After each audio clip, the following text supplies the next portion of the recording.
রাস্তায় গুলি করবে, হত্যা করবে, আর আপনারা ঘরে থাকবেন। এটা হতে পারে না।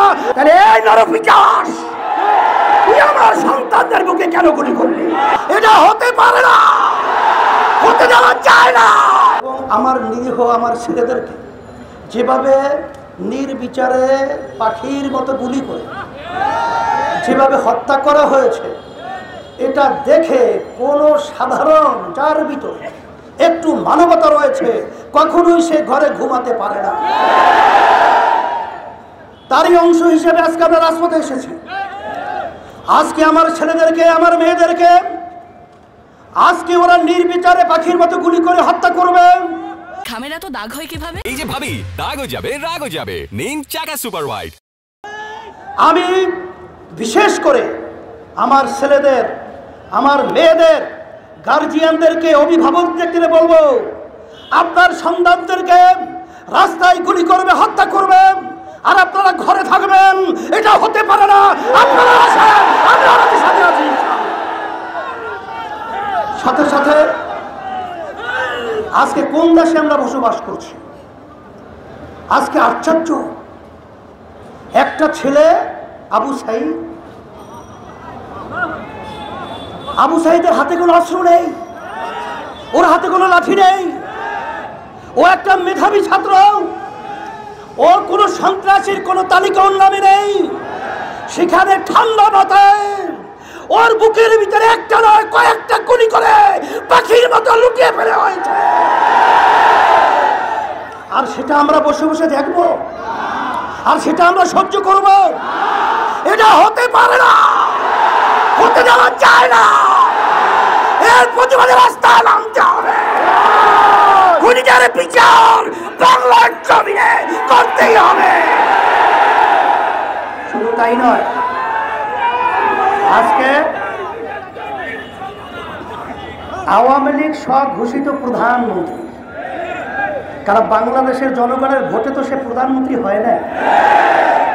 আর এই সরকার তো বাংলাদেশের জনগণের ভোটে সরকার নির্বাচিত হয় না। আজকে তার থেকে সুন্দর মায়াকান্নার শব্দ শোনা যায়, কিন্তু আপনি এবং আপনার সেক্রেটারি জেনারেল দলীয় তাদের বক্তব্যের কারণে আজকে এই হত্যাযজ্ঞ বাংলাদেশে ঘটেছে। আপনারাই আপনাদের সন্ত্রাসীদেরকে উস্কিয়ে দিয়ে আমার নিরীহ ছাত্রদের উপরে, ছাত্রীদের উপরে গুলি করে, রান্না চালিয়ে, তাণ্ডব চালিয়ে বাংলার ইতিহাসকে কলঙ্কিত করেছে। শুধু তাই নয়, বাংলাদেশের ইতিহাস আজ পর্যন্ত ইউনিভার্সিটি সহ শিক্ষাঙ্গন কোনো ক্যাম্পাসে আজ পর্যন্ত কোনো সংবিধান নেই সেখানে পুলিশ প্রশাসন তারা নির্বিচারে ছাত্রদেরকে, ছাত্রীদেরকে মারবে। বাংলাদেশ এখন বাংলাদেশ নেই, এদেশটা এখন সন্ত্রাসীদের দেশ হয়ে গেছে। এখন আমরা দেশের ভিতরে বসবাস করার মতো উপযোগী কোনো রাষ্ট্র বলতেই দেশে নেই। এখন আমরা কোথায় যাব? আজকে রাস্তায় নামলে, প্রতিবাদ করলে আজকে গুলি করা হয়, আজকে জেলে দেওয়া হয়, আজকে অঙ্গহানি করা হয়।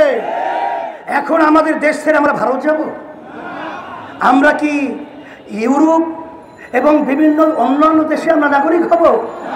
না, আমরা এই দেশের মাটি জন্মগ্রহণ করেছি, আমরা এই দেশের সন্তান, আমরা এই দেশেই থাকব। সন্ত্রাসীদেরকে বাংলার জমিন থেকে উৎখাত করে ছাড়ব। এই জন্য আমি আজকে বক্তব্য বেশি লম্বা দেব না। আজকে আইনমন্ত্রী, প্রধানমন্ত্রী এখন যারা নাকি ন্যায্য অধিকার দাবি নিয়ে রাজপথে এসেছিল তাদের কাছে বসার জন্য প্রস্তাব করছেন, কিন্তু যেই যানগুলো ঝরে গেল, যেই মায়ের কোল খালি হলো, যেই সন্তান আজকে মা এতিম হলো, আজকে মা সন্তান হারা হলো, সেই সন্তানদের কি বিচার হবে? তাদেরকে কিভাবে ফেরত দেওয়া হবে? না, কোটা সংস্কার হবে, তাদের পক্ষে তো আমরা আগেও ছিলাম, কিন্তু আজকে আমার প্রশাসন ভাইদেরকে বলবো, কোন হৃদয়বান মানুষ যার একটু বিবেক রয়েছে সে তার গুলি নিয়ে তার সন্তানের বুকে গুলি করতে পারবে? তাহলে এই নরপিশাচ, তুই আমার সন্তানদের বুকে কেন গুলি করলি? মানে বুঝা গেল তোরা প্রশাসনের নামে কলঙ্ক। আর তোমরা প্রশাসন কি আওয়ামী লীগের লালিত পালিত ক্যাডার গুন্ডা, না বাংলাদেশের প্রজাতন্ত্রের কর্মচারী? কিন্তু তোমাদের কার্যক্রমের মাধ্যমে আজকে প্রজাতন্ত্রের কর্মচারী প্রমাণিত হয় নাই।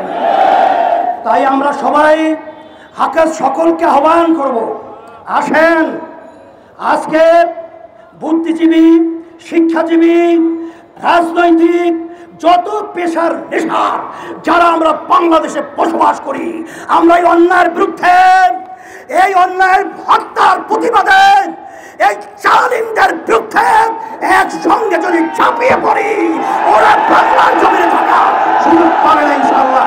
এই আহ্বান আমি সকলকে করছি, আসেন। আর বসে থাকলে আমাদের পায়ের নিচে মাটি থাকবে না, এদেশে আমাদের জানমাল ইজ্জতের নিরাপত্তা থাকবে না, আমাদের স্বাধীনতা থাকবে না।